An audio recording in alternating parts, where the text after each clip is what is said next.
हनुमान जी के 10 रहस्य जानकर आप रह जाएंगे हैरान। होई है वही जो राम रचि राखा, को करी तर्क बड़ा वही शाखा। हनुमान जी इस कलियुग के अंत तक अपने शरीर में ही रहेंगे। वे आज भी धरती पर विचरण करते हैं। वे कहाँ रहते हैं, कब कब व कहाँ कहाँ प्रकट होते हैं और उनके दर्शन कैसे और किस तरह किए जा सकते हैं, हम यह आपको बताएंगे अगले पन्नों पर। और हाँ, अंतिम 2 पन्नों पर जानेंगे आप एक ऐसा रहस्य जिसे जानकर आप सचमुच ही चौंक जाएंगे। चारों जुग प्रताप तुम्हारा, है प्रसिद्ध जगत उजियारा। संकट कटे मिटे सब पीरा, जो सुमिरै हनुमत बलबीरा। अंतकाल रघुवरपुर जाय, जहाँ जन्म हरिभक्त कहाय। और देवता चित ना धरई, हनुमत से ही सर्व सुख करई। साथ थे सेतु के अनुसार कबीले का इतिहास रामायण काल से जुड़ा है। कहा जाता है कि भगवान राम के स्वर्ग चले जाने के बाद हनुमान जी दक्षिण भारत के जंगलों में लौट आए थे और फिर समुद्र पार कर श्रीलंका के जंगलों में रहने लगे। जब तक पवन पुत्र हनुमान श्रीलंका के जंगलों में रहे, वहां के कबीलाई लोगों ने उनकी बहुत सेवा की।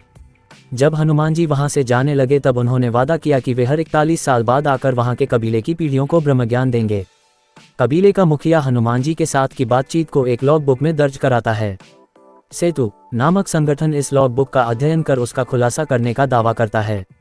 जाते जाते कैसे प्राप्त करें हनुमान जी की कृपा, जानिए अगले पन्ने पर। हनुमान दर्शन और कृपा। हनुमान जी बहुत ही जल्द प्रसन्न होने वाले देवता हैं। उनकी कृपा आप पर निरंतर बनी रहे, इसके लिए पहली शर्त यह है कि आप मन, वचन और कर्म से पवित्र रहें, अर्थात कभी भी झूठ न बोलें, किसी भी प्रकार का नशा न करें, मांस न खाएं और अपने परिवार के सदस्यों से प्रेमपूर्ण संबंध बनाए रखें। इसके अलावा प्रतिदिन श्री हनुमान चालीसा या श्री हनुमान वडवानल स्तोत्र का पाठ करें। मंगलवार और शनिवार के दिन हनुमान जी को चोला चढ़ाएं। इस तरह ये कार्य करते हुए नीचे लिखे उपाय करें। हनुमान जयंती या महीने के किसी भी मंगलवार के दिन सुबह उठकर स्नान कर साफ कपड़े पहनें। एक लोटा जल लेकर हनुमान जी के मंदिर में जाएं और उस जल से हनुमान जी की मूर्ति को स्नान कराएं। पहले दिन एक दाना साबुत उड़द का हनुमान जी के सिर पर रखकर 11 परिक्रमा करें और मन ही मन अपनी मनोकामना हनुमान जी को कहें। फिर वह उड़द का दाना लेकर घर लौट आएं तथा उसे अलग रख दें। दूसरे दिन से 1-1 उड़द का दाना रोज बढ़ाते रहें तथा लगातार यही प्रक्रिया करते रहें। 41 दिन 41 दाने रखने के बाद 42वें दिन से 1-1 दाना कम करते रहें। जैसे 42वें दिन 40, 43वें दिन 39 और 81वें दिन 1 दाना। 81वें दिन का यह अनुष्ठान पूर्ण होने पर उसी दिन रात में श्री हनुमान जी स्वप्न में दर्शन देकर साधक को मनोकामना पूर्ति का आशीर्वाद देते हैं।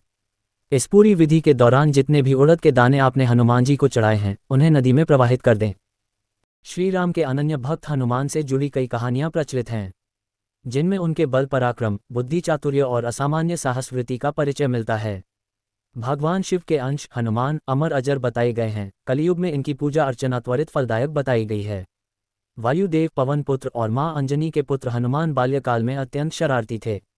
कहा जाता है कि अंजना एक अप्सरा थी और किसी अपराधवश उन्हें ऋषि दुर्वासा से शाप मिला। इसी के फलस्वरूप उनका जन्म वानर कुल में हुआ। वे गिरिज की पुत्री बनी और उनका विवाह केसरी से हुआ, इसीलिए बजरंगबली केसरी नंदन कहे जाते हैं।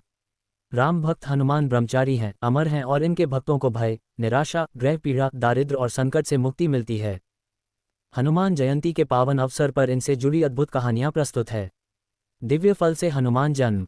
अंजना मां को पुत्र प्राप्ति की इच्छा थी। उसी काल में अयोध्या के राजा दशरथ भी पुत्रों की प्राप्ति के लिए यज्ञ करवा रहे थे, जिनमें से उत्पन्न हुए फल को 3 रानियों ने खाया, लेकिन यज्ञोत्पत्ति से निकला एक फल पक्षी ले उड़ा। उसने वह फल एक पर्वत पर गिरा दिया, जहां अंजना मां भ्रमण कर रही थी। महादेव की प्रेरणा से उन्होंने उस फल को खाया, जिससे हनुमान जी का जन्म हुआ। इसी कारण बजरंगबली भरत सम भाई कहे जाते हैं।